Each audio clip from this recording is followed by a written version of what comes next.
Hello friends, ओम श्री गणेशाय नमः। जय माँ लक्ष्मी। आप सभी का स्वागत है आपके अपने यूट्यूब चैनल पर।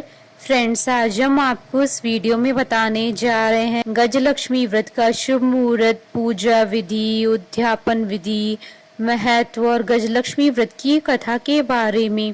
फ्रेंड्स, वीडियो शुरू करने से पहले आपसे रिक्वेस्ट है, अगर आप हमारे चैनल पर नए हैं और आपने अभी तक चैनल को सब्सक्राइब नहीं किया है तो प्लीज़ सब्सक्राइब कीजिएगा चैनल को, साथ ही प्रेस कीजिएगा बेल आइकन को, जिससे नए वीडियो से रिलेटेड नोटिफिकेशन आपको तुरंत प्राप्त हो सके। और वीडियो पसंद आने पर वीडियो को लाइक और शेयर जरूर कीजिएगा ताकि सभी भक्तों को इस वीडियो का लाभ प्राप्त हो सके। और कमेंट बॉक्स में जय माँ लक्ष्मी जरूर लिखिएगा।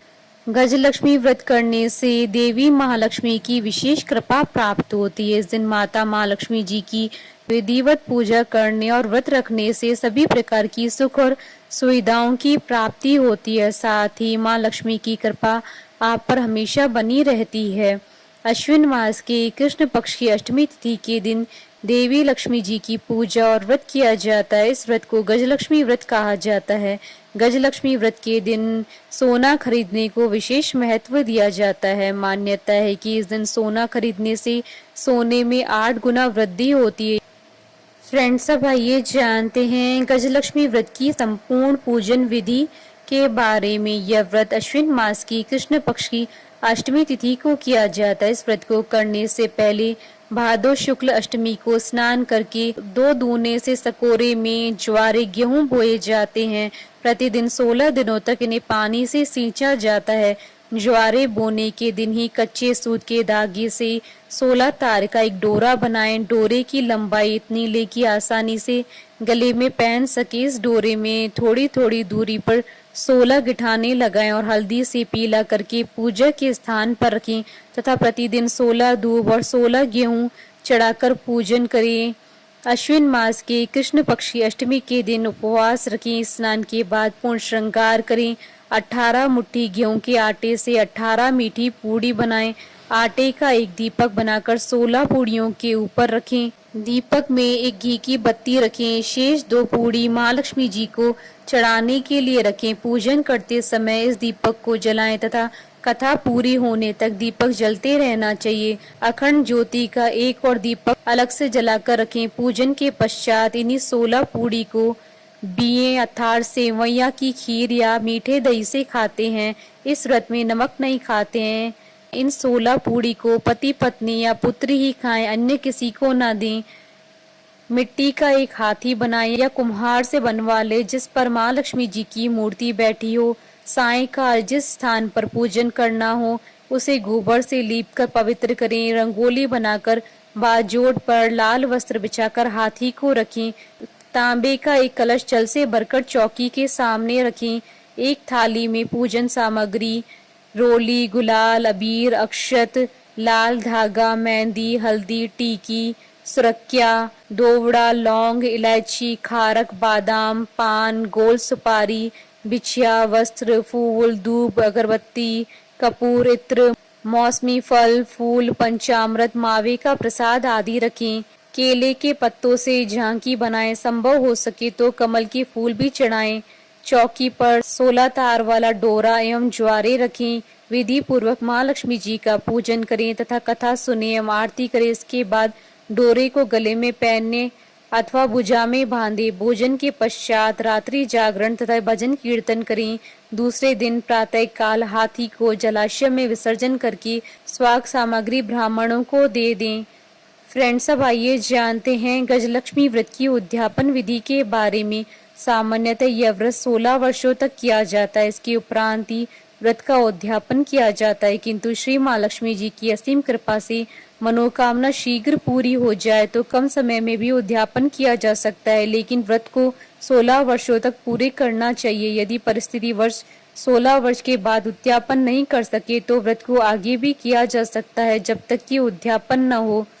किसी श्रेष्ठ विद्वान पंडित के द्वारा हवन करवाएं। पूजन पूर्वोक्त विधि के अनुसार करें। कथा सुने, आरती करें तथा 16 जोड़ों को भोजन करवाएं। पूजन के समय मिट्टी से बनाई गई मूर्ति को बिठाएं तथा ज्वारे के सामने 17 नारियल और स्वाग पूड़े की 17 टोकरी रखें, जिसमें स्वाग की समस्त वस्तुएं एवं ब्लाउज पीस एवं रुपए रखें। इनमें से एक टोकरी श्री महालक्ष्मी जी को चढ़ाएं। इसके साथ साड़ी, ब्लाउज, पेटीकोट एवं भगवान के नाम की धोती कुर्ता भी रखें। इनका संकल्प लें। 16 जोड़ों को भोजन कराने के पश्चात पुरुषों को पूजन में रखे गए नारियल के साथ 1 रुपया रखकर तिलक करके दें। स्त्रियों को स्वाग पुड़ा दक्षिणा के रूप में दें। पंडित जी को धोती कुर्ता एवं दक्षिणा दें।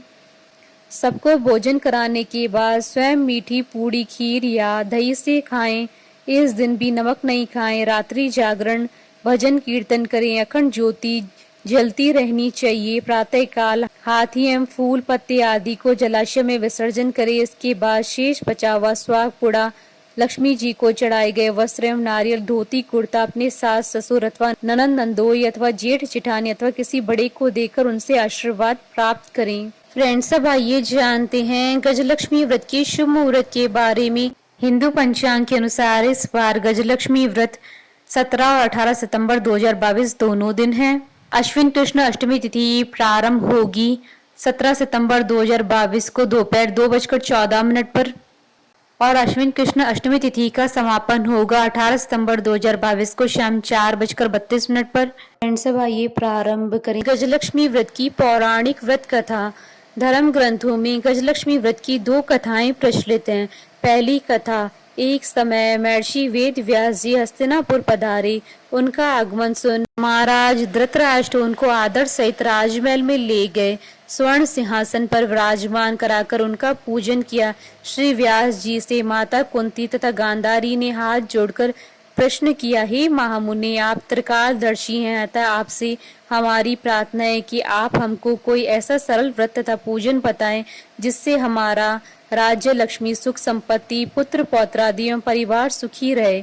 इतना सुन श्री वेद व्यास जी कहने लगे, हम एक ऐसे व्रत का पूजन एवं वर्णन करते हैं जिससे सदा लक्ष्मी जी का निवास होकर सुख समृद्धि की वृद्धि होती है। यह श्री माँ लक्ष्मी जी का व्रत है। इसे गजलक्ष्मी व्रत भी कहा जाता है, जिसे प्रतिवर्ष अश्विन कृष्ण अष्टमी को विधिवत किया जाता है। हे महामुनि, इस व्रत की विधि हमें विस्तार पूर्वक बताने की कृपा करें। तब व्यास जी बोले, हे देवी, यह व्रत भाद्रपद शुक्ल अष्टमी से प्रारंभ किया जाता है। इस दिन स्नान करके 16 सूत के धागों का डोरा बनाएं, उसमें 16 गांठ लगाएं, हल्दी से पीला करें। प्रतिदिन 16 दूब व 16 गेहूं डोरे को चढ़ाएं। अश्विन मास के कृष्ण पक्ष की अष्टमी के दिन उपवास रखकर मिट्टी के हाथी पर श्री महालक्ष्मी जी की प्रतिमा स्थापित कर विधि पूर्वक पूजन करें।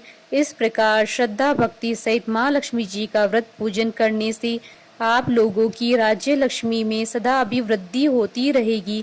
इस प्रकार व्रत का विधान बताकर श्री वेद व्यास जी अपने आश्रम को प्रस्थान कर गए। इधर समय अनुसार भाद्रपद शुक्ल अष्टमी से गांधारी तथा कुंती ने अपने अपने महलों में नगर की स्त्रियों सहित व्रत का आरंभ करने लगी। इस प्रकार 15 दिन बीत गए। 16वें दिन अश्विन कृष्ण अष्टमी के दिन गांधारी ने नगर की सभी प्रतिष्ठित महिलाओं को पूजन के लिए अपने महल में बुलावा दिया। माता कुंती की यहाँ कोई भी महिला पूजन के लिए नहीं आई। साथ ही माता कुंती को भी गांधारी ने नहीं बुलाया। ऐसा करने से माता कुंती ने अपना बड़ा अपमान समझा। उन्होंने पूजन की कोई तैयारी नहीं की एवं उदास होकर बैठ गई। जब 5 पांडव युधिष्ठिर, अर्जुन, भीम, नकुल और सहदेव महल में आए तो कुंती को उदास देखकर कहा, हे माता, आप इस प्रकार उदास क्यों हैं? आपने पूजन की तैयारी क्यों नहीं की? तब माता कुंती ने कहा, हे पुत्र, आज माँ लक्ष्मी जी के व्रत का उत्सव गांधारी के महल में मनाया जा रहा है। उन्होंने नगर की समस्त महिलाओं को बुला लिया और उनके 100 पुत्रों ने मिट्टी का एक विशाल हाथी बनवाया, जिस कारण सभी महिलाएं उस बड़े हाथी के पूजन करने के लिए गांधारी के यहाँ चली गई, लेकिन मेरे यहाँ नहीं आई। यह सुनकर अर्जुन ने कहा, हे माता, आप पूजन की तैयारी करें और नगर में बुलावा लगवा दें कि हमारे यहाँ स्वर्ग के ऐरावत हाथी का पूजन होगा। इधर माता कुंती ने नगर में ढिंडोरा पिटवा दिया और पूजा की विशाल तैयारी होने लगी। उधर अर्जुन ने बाण के द्वारा स्वर्ग से ऐरावत हाथी को बुला लिया। इधर सारे नगर में शोर मच गया कि कुंती के महल में स्वर्ग से इंद्र का ऐरावत हाथी पृथ्वी पर उतार कर पूजा जाएगा।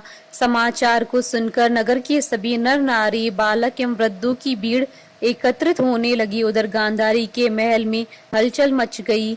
वहां एकत्र हुई सभी महिलाएं अपनी अपनी थालियां लेकर कुंती के महल की ओर जाने लगी। देखते ही देखते कुंती का सारा महल ठसाठस भर गया। माता कुंती ने ऐरावत को खड़ा करने हेतु अनेक रंगों के चौक पुरवाकर नवीन रेशमी वस्त्र बिछवा दिए।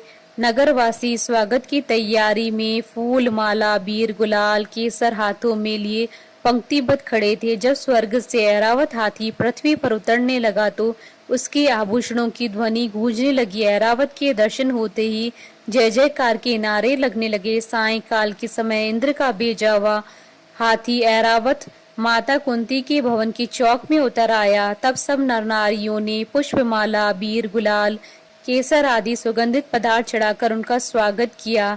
राज्य पुरोहित द्वारा ऐरावत पर माँ लक्ष्मी जी की मूर्ति स्थापित करके वेद मंत्रोच्चारण द्वारा पूजन किया गया। नगर वासियों ने भी माँ लक्ष्मी जी का पूजन किया। फिर अनेक प्रकार के पकवान लेकर ऐरावत को खिलाया और यमुना का जल उसे पिलाया।